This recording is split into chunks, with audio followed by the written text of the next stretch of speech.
जी नमस्कार। टेक्निकल ज्ञान चैनल में आपका स्वागत है।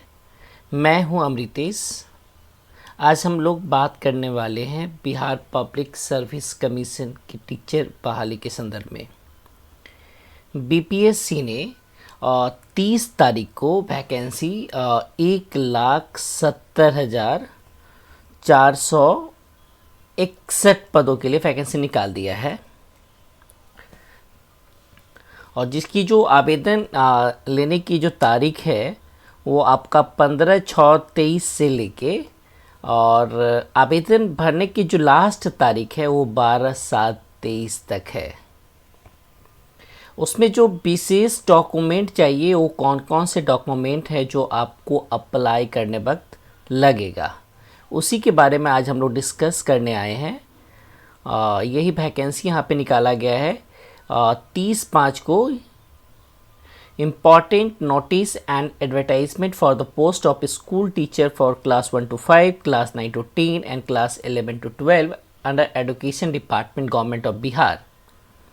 इसकी वैकेंसी तो निकाल दी गई है और 15 तारीख से पहले आपको सारे पेपर इकट्ठा करना है। बाद में कोई भी पेपर लिया नहीं जाएगा। हाँ, इसके साथ एक इन्होंने कंडीशन इसमें डाला था कि जिनका भी अगस्त से पहले जो भी बोर्ड का एग्ज़ाम होना है, किसी का बीएड का फाइनल का होना है, किसी का सीटेट होना है या किसी का ग्रेजुएशन भी होना है, वो एलिजिबल हैं। ठीक है, तो अब हम बात करते हैं मेन कौन से डॉक्यूमेंट चाहिए, उसी के बारे में हम लोग आ गए हैं। अब आते हैं मेन डॉक्यूमेंट की बात करें। पहला तो आपको 10 का मार्क्सशीट देना होगा।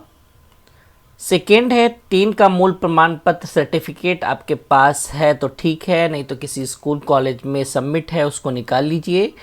12 का मार्क्सशीट ज़रूरी है। 12 का मूल प्रमाण पत्र या सर्टिफिकेट जो भी अवेलेबल है आपको ज़रूरत पड़ेगा अपलोडिंग के समय। ग्रेजुएशन स्नातक का मार्कशीट की भी ज़रूरत पड़ेगा। ग्रेजुएशन स्नातक का सर्टिफिकेट या डिग्री का भी पड़ेगा।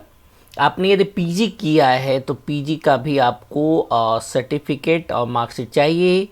आपका पीजी का सर्टिफिकेट मार्कशीट दोनों चाहिए। आपने डीएलएड किया है 1 to 5 के लिए तो डीएलएड हो, आपने बीएड किया हो या एमएड किया हो उसका भी मार्कशीट आपको चाहिए।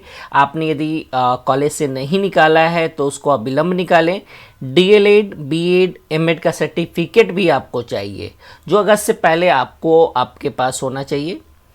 दूसरा चीज़ है कि इसमें कुछ एग्जाम्शन दिया जाएगा, जिनका सर्टिफिकेट नहीं है वो मार्कशीट अपलोड कर सकते हैं।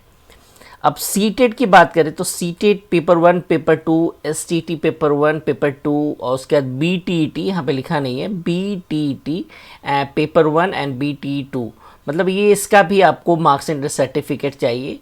उसके साथ आपको जाति प्रमाण पत्र बनाना पड़ेगा।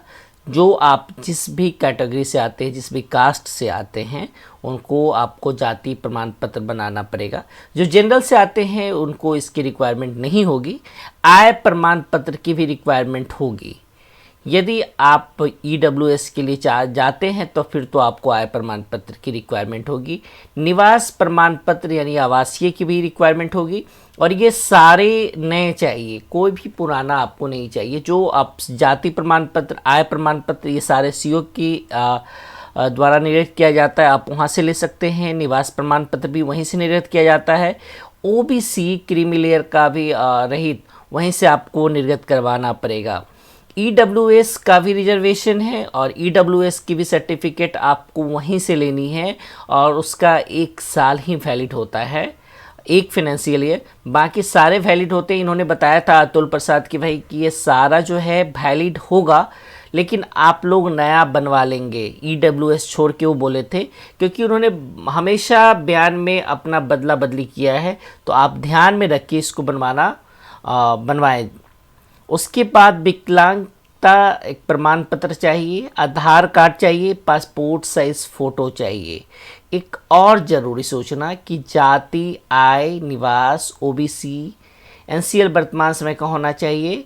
जिनके पास ये सारे कागजात नहीं हैं कृपया करके वो जल्द से जल्द बनवा ले। और एक और बड़ी बात है कि विवाहित लड़कियों का जाति और आय, निवास तथा इसमें पिता का नाम का होना अनिवार्य है।